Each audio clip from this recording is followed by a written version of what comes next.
You're lying in bed, the room is quiet, and suddenly, that conversation from earlier comes back. The way you said that sentence, that pause, that look on their face.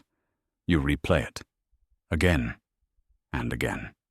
Not because you want to, but because your brain won't let it go. Visual, person walking alone at night. In the moment, the conversation felt normal, maybe even good. But hours later, your mind turns into a courtroom. You become the prosecutor, the defendant, and the jury. This pattern has a name in psychology: social rumination. Rumination is repetitive thinking about perceived mistakes, and socially, it often centers around one fear: rejection. For most of human history, belonging wasn't optional. Being excluded from the group meant vulnerability. So your brain evolved a bias. When something feels socially uncertain, it treats it like a potential threat.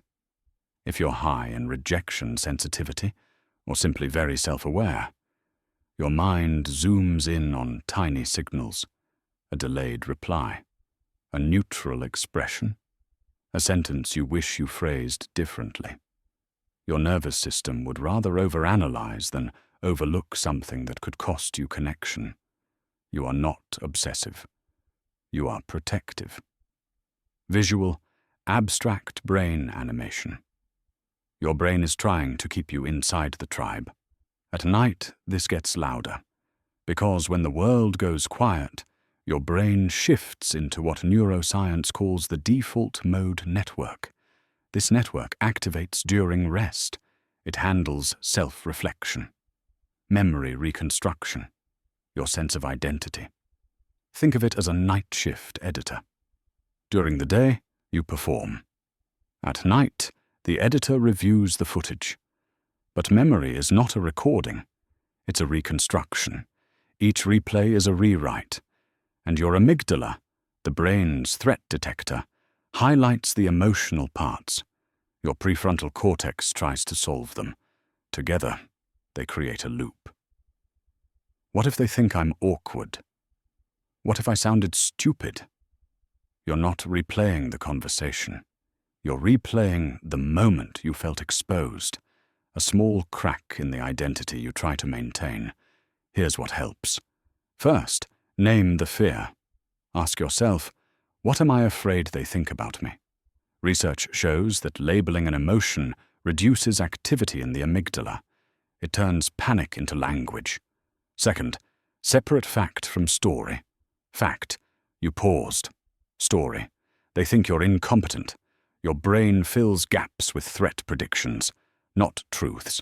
Third, shrink the tribe. Not everyone is your evaluator. Choose consciously whose opinions define you. And finally, schedule reflection. Give yourself 10 intentional minutes earlier in the day to process interactions. Structured reflection reduces intrusive nighttime rumination. Visual, slow-moving light patterns. Here's the simple model. Your brain is a social security system. It scans for danger.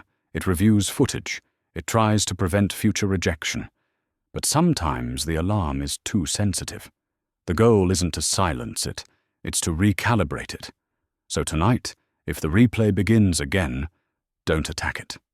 Just notice, this is my brain trying to protect me, and gently remind it, you are still part of the tribe. Even with pauses, even with imperfect words, the conversation is over. You are safe.